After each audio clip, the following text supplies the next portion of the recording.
بسم اللہ الرحمن الرحیم۔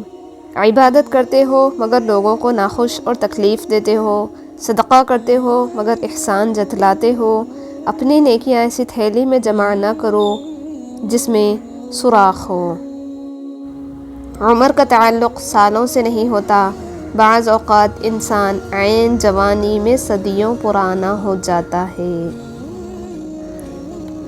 برائی اچھائی سے مٹتی ہے۔ رسول اللہ صلی اللہ علیہ وسلم نے فرمایا، اللہ تعالیٰ گناہ کو گناہ سے نہیں مٹاتا بلکہ وہ گناہ کو اچھائی اور نیکی سے مٹاتا ہے۔ آلودگی سے کبھی آلودگی دور نہیں ہوتی۔ گزرے ہوئے کل کا افسوس اور آنے والے کل کی پریشانی ہمارے آج کو بھی خراب کر دیتی ہے۔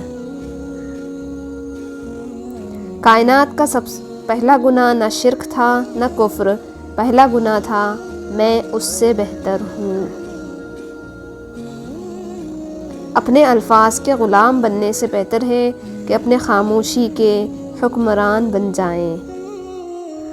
میری فطرت نہیں ان پرندوں سے دوستی کرنا جنہیں ہر کسی کے ساتھ اڑنے کا شوق ہو۔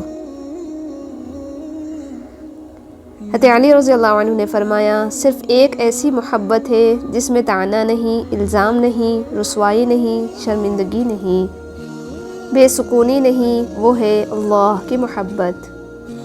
حضرت علی رضی اللہ عنہ نے فرمایا، قدر کرو ان کی جو تم سے بنا مطلب کی چاہت کرتے ہیں، دنیا میں خیال رکھنے والے کم اور تکلیف دینے والے زیادہ ہوتے ہیں۔ چیزیں خراب ہوتی ہیں پہلے سے زیادہ بہتر ہونے کے لیے، ان آزمائش کے بعد اللہ کا معجزہ ہے تمہارے لیے۔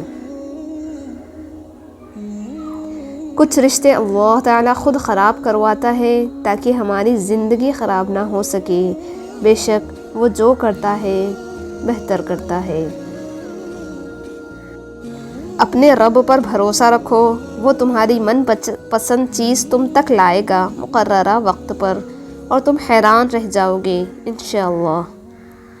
جب کسی کے لیے آپ کی ذات اور آپ کی بات بے معنی ہو جائے تو راستہ بدل لینا ذہنی الجھن سے بچنے کا بہترین طریقہ ہوتا ہے۔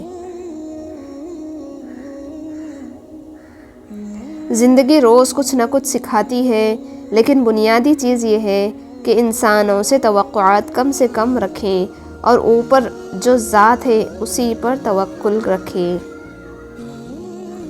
نکلے وہ لوگ میری شخصیت بگاڑنے، کردار جن کے خود مرمت مانگ رہے ہیں۔